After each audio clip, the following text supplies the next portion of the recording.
apartment's very small, so it's very difficult for me to like have an organized room. I try to make it all organized, but it's very difficult when your only closet is literally this. So I'm sorry about that. But anyways, today I'm going to talk about like my last couple of weeks. I haven't really filmed anything lately for a lot of reasons, mainly because I've been very tired. I was sick for like 7 weeks, and although like I'm not sick anymore, I'm still tired from it, and I still have some like stuff left over like in my chest. So I've been too tired to even go out and about and talk about things. But I figured that I would just put all the videos that I've recorded the last few weeks together and kind of explain them. So for Christmas, I went to this place near Lotte World. I forgot the name of it, but it's not Avenue, but it's one of the biggest shopping areas in Jamshid. And I went there with a coworker, and as we were walking, there was a huge band that was like doing Christmas songs with like little characters and stuff. It was actually really cool. I actually really enjoyed that, and I got a footage of that.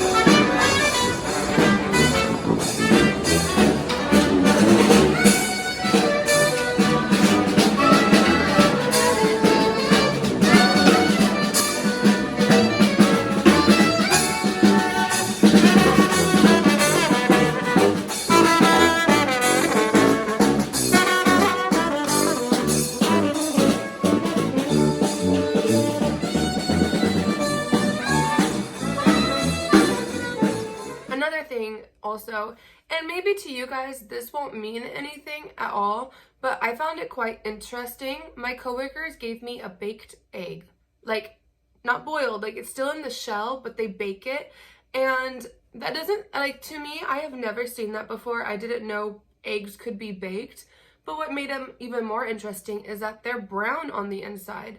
I don't know why they turn brown when they're baked, but it was pretty good. It tasted like an egg, maybe a little different. I don't quite know how, like the yolk tasted the same, but the white part, which is brown in this video, it tasted a little different. I think a lot more subtle, but it was pretty good too. And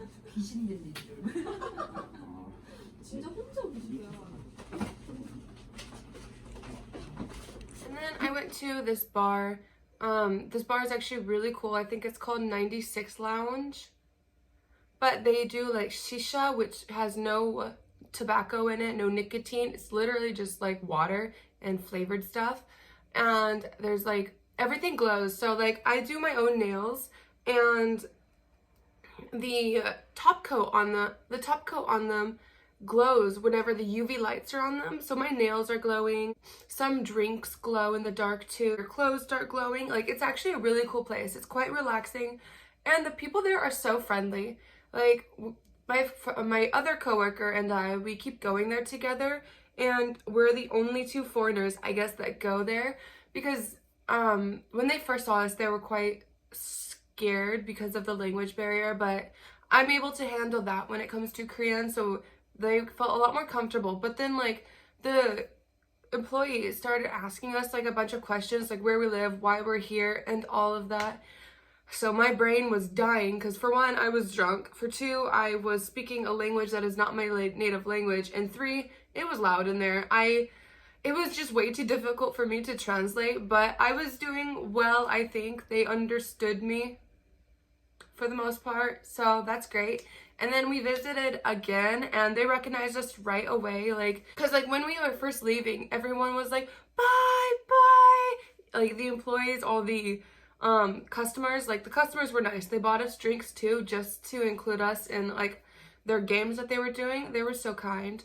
But when we like showed up, I was like, oh, 2 people, and they're like, oh my god, hi. And one of the employees started calling us like their foreign friend to like the guys at the bar, and was trying to introduce us to them, and I was just like, 안녕하세요, walk away. Beautiful picture of his like latte and posted on Instagram, and I'm like, all right, he's got it.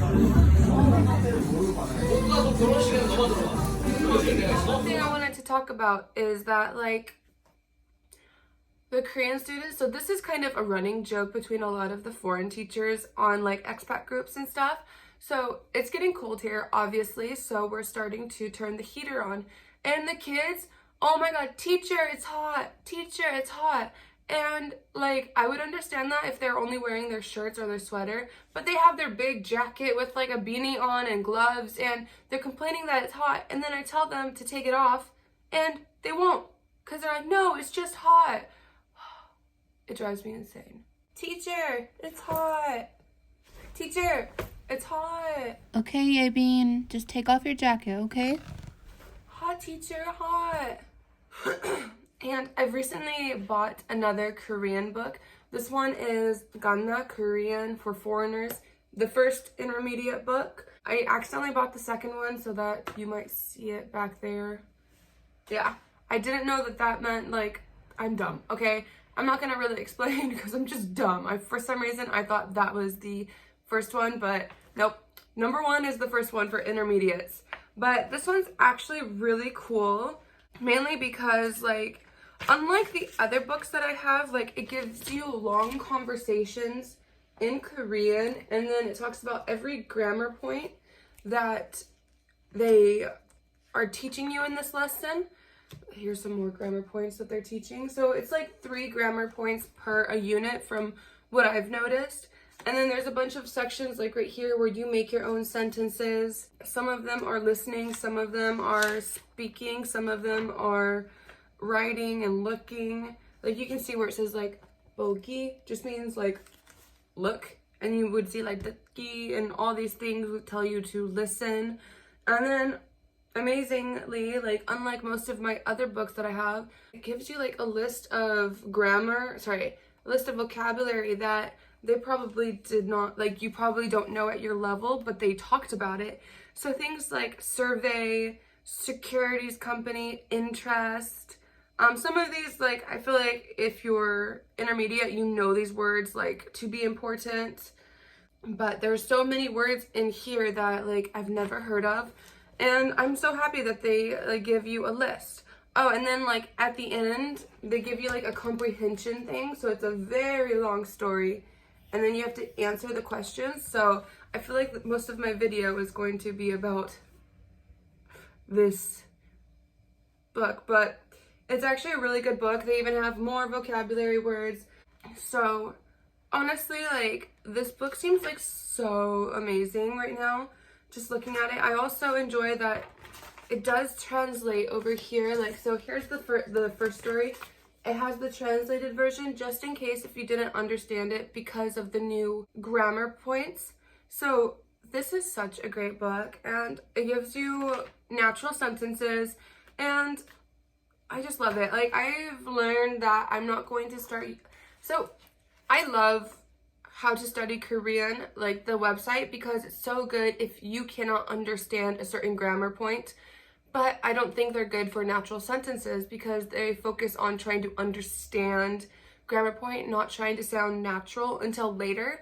So, like, I think that's a great website if you're a beginner and you're trying to learn new vocabulary, because they do have like 5,000 or 7,000 like different vocabulary words, which is great. Sometimes that's all you need to have a fluent conversation. But I've learned that because that's made by, I believe, an American or a Canadian man. I'm pretty sure American because of how he spells the words. Everything's not perfect. So I started learning that I'm going to start buying books that were made by Korean speakers. So Ganna is one of them. Korean Grammar in Use is one of them. Even Talk to Me in Korean. I like Talk to Me in Korean, but I don't think it goes into detail well enough if you're trying to perfect the language. This is great. You guys can see my books over here, so like that's why I'm pointing at them. So Talk to Me in Korean are the colorful ones right over here. They're great for self-study and understanding simplicity of like the simple parts of a language, but I feel like they do not judge what intermediate is well enough.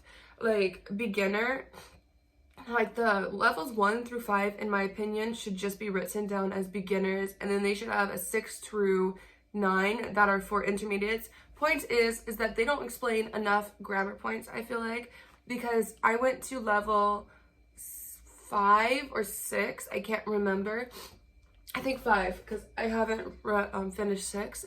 So I went to level 5, and that deems you as halfway through intermediate. And then I pick up the Korean grammar in use for intermediate learners, and I couldn't understand crap. The vocabulary was too difficult. The grammar was too difficult. Like, it was a little bit too high for my level. And so, like, I had to just go down to the beginner of that, and that actually helped me a lot. Korean Grammar in Use Beginners, hands down, best book ever to perfect your Korean, especially your grammar and your vocabulary. It's amazing. That's all I can say. But yeah, so I feel like this was a huge talk about the books in Korean. But I'm not going to be doing much today. I'm actually just going to go to a cafe and study. I wanted to go to this one cafe because it's like very colorful and you get to color and everything, but I didn't want to do it alone, so I'm not going, and it's raining right now, so I'm just going to go to a closer cafe and just study because I've been slacking on studying because I bought Sims 4. I'm wasting my life with Sims.